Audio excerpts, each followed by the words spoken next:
आज हम quickly review करेंगे कि फिंसिस के अंदर monthly profit and loss account कैसे देखा जाता है। आइए let's go back into the system. Reports में, फाइनल रिजल्ट्स में पीएनएल अकाउंट वाला क्लिक किया। सिस्टम पूछ रहा है ग्वालियर प्लांट के लिए चाहिए, किस प्लांट के लिए चाहिए, मैं कंसोलिडेट भी कर सकता हूँ। किस पीरियड के लिए मुझे प्रॉफिट चाहिए, हमने कहा कि अप्रैल से आज तक का पूरा प्रॉफिट एंड लॉस अकाउंट हमें दिखाओ। एनपी पर्पसेस, नेट प्रॉफिट के लिए देखना है, ग्रॉस प्रॉफिट के लिए देखना है या बाहर निकलना है, मुझे नेट प्रॉफिट के लिए देखना है। तो सिस्टम ओवरऑल कह रहा है भाई आप 10% नेट प्रॉफिट पे काम कर रहे हो, आपका लगभग 24 करोड़ का टर्नओवर हो चुका है।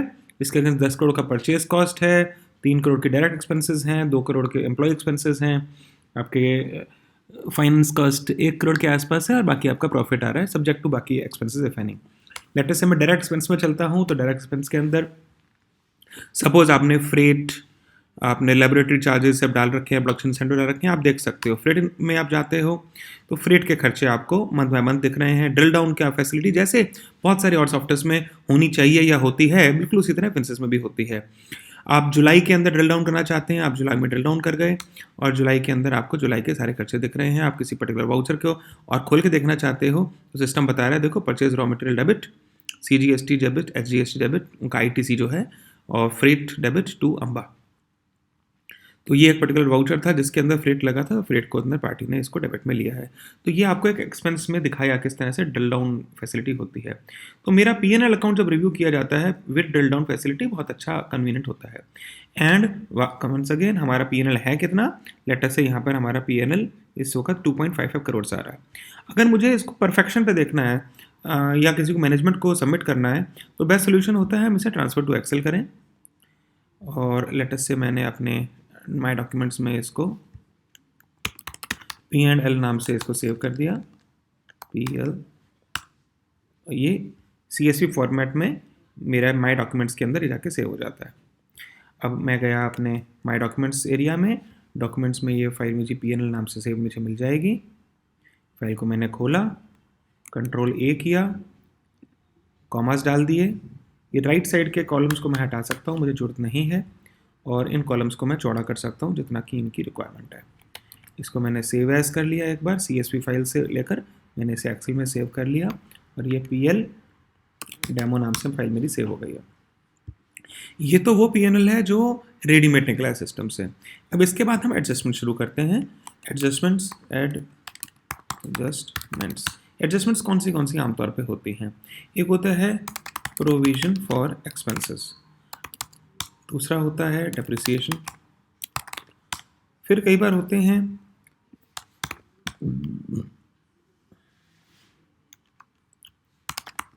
प्रोविजन फॉर इनकम्स जैसे मान लीजिए कोई मेरी FD है, उसका इंटरेस्ट अभी डाला नहीं है, डाला जा सकता है। एक एस्टिमेट लिया जा सकता है कि भाई 5 लाख रुपए साल के मेरा इंटरेस्ट का एक्सपेक्टेड है, और खर्चे अभी भाई हमारे तो 45 लाख रुपए के और खर्चे डलने बाकी हैं, क्योंकि ये खर्चे यूजुअली 10 दिन 15 दिन आगे लैग में चल रहे होते हैं।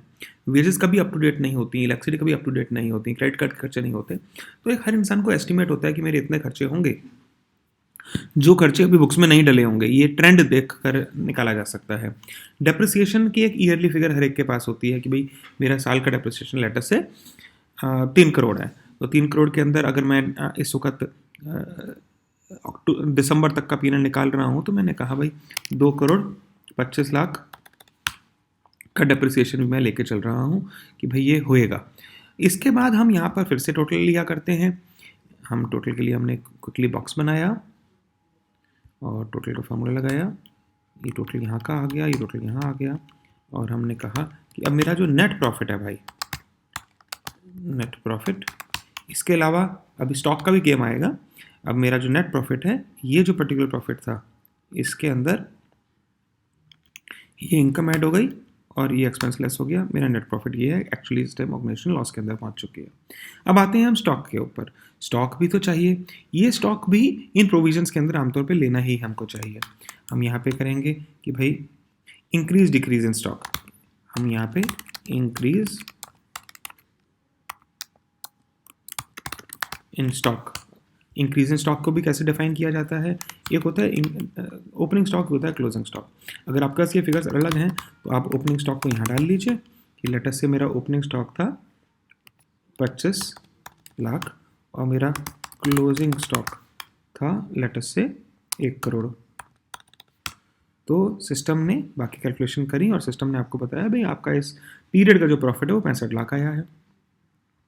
अगर आप इस एंट्री को नेट करना चाहते हैं तो आपने यहाँ से हटाया और आपने इंक्रीज डिक्रीज स्टॉक सीधा 75 लाख रुपए डाल दिया, तो भी आपका 65 लाख का प्रॉफिट आ गया।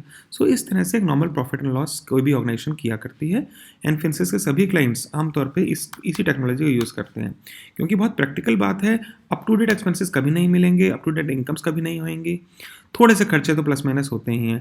देखो यहाँ पे जैसे एडमिनिस्ट्रेटिव खर्चे लग रहे हैं कि बहुत कम है, अब हो सकता है ये खर्चे इस बंदे ने और जगहों पर डाल रखे हों, तो ये छोटी मोटी चीज़ें कई बार हटा भी देनी चाहिए। जो सही है वो एस्टिमेट करके डालते हैं अकाउंट्स के लोग और अपनी मैनेजमेंट को देते हैं कि किस तरह से आमतौर के ऊपर प्रॉफिट लॉस देखा जाता है। जैसे हमने देखा यहाँ डेप्रिसिएशन खर्चे बाकी इनकम्स डाले जाते हैं, ऑटोमेटिकली भी ले सकते हैं और आमतौर पर लोग एक्सेल में निकालते हैं। और ये जो बाकी खर्चे हैं जो unpaid salary, electricity, audit fees, interest expenses या goods received but bills not passed, ये भी एक हमेशा चीज़ होती ही होती है। कुछ ऐसे बिल्स होते हैं जो वेंडर के यहाँ से माल आपके यहाँ लेटर से 31 तारीख को आ गया बट क्यूसी में पास माल 2 या 3 तारीख को हुआ, तो इसका बिल हो सकता है आपकी बुक्स में पास ना हुआ हो जिस दिन आप पीएनएल बना रहे हैं।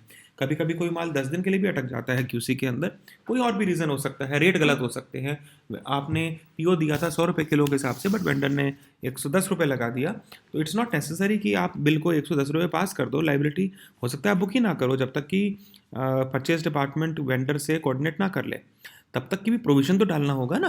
तो जो भी वैल्यू के हिसाब से आप प्रोविजन लेना चाहते हैं वो सारे प्रोविजन आप बुक्स में डायरेक्टली ले सकते हैं इस एक्सेल के अंदर। मेथड 2 होता है, मेथड 1 था कि आप ये एंट्रियां एक्सेल में ले जाएं और उसके बाद रिव्यू कर लें। मेथड 2 होता है आप फिनसिस में एंट्रीज को डाल दें। बहुत कम लोग इस तरह डालते हैं directly, but there are people जो फील करते हैं नहीं भैया हम तो कंप्यूटर में ही डालेंगे। उस केस में ये सारे प्रोविजंस, ये सभी के सभी प्रोविजंस आपको डायरेक्टली फिनसिस में डालने होंगे और अगले महीने की 1 तारीख को you will have to reverse this vouchers. अब एक इंपॉर्टेंट एंट्री क्लोजिंग स्टॉक की। क्लोजिंग स्टॉक की एक एंट्री है जो काफ़ी लोग समझना ज़रूर चाहते हैं। हमारे पास रेगुलरली कॉल सेंटर पे कॉल्स आते हैं कि क्लोजिंग स्टॉक की एंट्री मंथली बेसिस पे कैसे डालनी है। तो क्लोजिंग स्टॉक क्या है? क्लोजिंग स्टॉक इन सभी चीज़ों का टोटल है। रॉ मटेरियल की वैल्यू ये आप फिनसिस से ले लीजिए, फिनिश्ड गुड की value again you take from the फिनसिस, WIP value you may or may not be able to take it from the software, repair and maintenance material का वैल्यू ये अगेन क्लोजिंग स्टॉक रिपोर्ट से निकलता है। Material lying with job workers, आपका माल जो job worker के यहाँ पड़ा है वो भी आपका ही माल है, वो भी क्लोजिंग स्टॉक का होना चाहिए value. And your material lying with the customers on approval basis, ये बहुत कभी कभी होता है बट अगर ये है तो इसकी वैल्यू आपकी क्लोजिंग स्टॉक में आती है। तो जो बैलेंस शीट P&L आया उसके अंदर लेटस से हमने कहा मुझे क्लोजिंग स्टॉक की वैल्यू डालनी है, तो ये एक एग्जांपल मैंने बनाया था कुछ टाइम पहले, उसी एग्जांपल को आज फिर से दिखा रहा हूँ आपको। मार्च 11 के अंदर लेटस से मेरा स्टॉक था 1.84 करोड़, तो ये नॉर्मल कोर्स के अंदर ERP के अंदर वैसे वैसे डेटा आ रहा होगा। अब यही स्टॉक जब मेरे पास बढ़ गया तो लेटस से हम कहते हैं अप्रैल के अंदर ये स्टॉक हमारा 1.85 से 2.25 हो गया और 40 लाख से मेरा इंक्रीज हो गया स्टॉक, तो मैं एंट्री डालूंगा closing stock debit to stock, तो मेरी इनकम में चला गया। तो ये जब इनकम में चला गया मेरा स्टॉक की वैल्यू देखिए 225 हो गई एंड मेरे P&L अकाउंट के अंदर उस पीरियड के P&L अकाउंट में इंक्रीज डिक्रीज स्टॉक 40 लाख रुपए से इनकम में दे गया, तो मेरी इनकम अकॉर्डिंगली बढ़ गई। अब हम अगला एग्जांपल लेते हैं। लेट्स से मई के अंदर हमारा ओपनिंग स्टॉक 225 से 241 पे पहुंच गया मई एंड के अंदर, तो ये 15 लाख रुपए का एडिशनल इंक्रीज आया एंड दिस 15 लाख की again you will be passing the similar entry which is closing stock in hand debit to increase decrease in stock. तो आपका इंक्रीज डिक्रीज इन स्टॉक इस बार फिर से आपका स्टॉक इंक्रीज हो गया 241 पे पहुंच गया और इंक्रीज डिक्रीज इन स्टॉक की फिगर आपकी 15 लाख आ गई। तो अगेन ये जो मंथ ऑफ मई का आपका P&L आया, इस मंथ ऑफ P&L के अंदर आपको ये स्टॉक का बेनिफिट मिल गया। तीसरा महीना जून का आया जिसके अंदर लेटर से हमारा स्टॉक डिक्रीज हो जाता है। इस बार 241 से हम 207 के ऊपर आते हैं और एक महीने में 33 लाख का स्टॉक डिक्रीज हो जाता है, तो ये मेरे कॉस्ट है मेरी ऑर्गेनाइजेशन के लिए, मेरे सेल के अगेंस्ट से कॉस्ट डेबिट हो रही है। तो 30/6 के अंदर मैं इसकी एंट्री डालूंगा increase decrease in stock debit to stock in hand. तो स्टॉक इन हैंड मेरा कम हो रहा है, ये एसेट कम हो रहा है और इंक्रीज डिक्रीज इन स्टॉक मेरे P&L के अंदर एज ए एक्सपेंस क्रिएट हो रहा है। तो अब स्टॉक इन हैंड को आप देखेंगे तो जो स्टॉक हमारा डिजायर्ड फिगर थी, हमारी डिजायर्ड फिगर थी 241 से 207 होना था, तो बैलेंस शीट में 207 हो गया अपने आप इस एंट्री को डालते ही एंड मेरे P&L अकाउंट के अंदर increase decrease in stock credit करके फिगर आ गई है। क्रेडिट माने इसका इफेक्ट जो है माइनस साइड पे जा रहा है, एक्सपेंस साइड में जा रहा है, तो ये हो गया। अब अगर इसको हम ओवरऑल बेसिस पे देखते हैं कि हमारा क्या 3 महीने का मैं पीएनएल देखता हूं, तो सिचुएशन क्या बैठेगी। तो मैंने तीनों महीने इकट्ठे सेलेक्ट किए, और अगर तीनों महीनों की सेपरेट फिगर्स को भी देखूं, पहले महीने में 40 लाख से मेरा स्टॉक बढ़ा था, दूसरे महीने में 15 लाख से स्टॉक बढ़ा था, तीसरे महीने में 33 लाख से स्टॉक कम हुआ था। तो टोटल 3 महीने का जो चेंज है मेरा 21 लाख रुपीज़ है। तो अब अगर आप देखेंगे पीएनएल अकाउंट को जो मैंने रन किया उसी सिस्टम में बिना कुछ और किए, तो 1/4 से 30/6 तक का जो पीएनएल है इसके अंदर ऑटोमेटिकली 21 लाख रुपीज़ का इंक्रीज डिक्रीज इन स्टॉक की फिगर इनकम साइड पे आ रही है।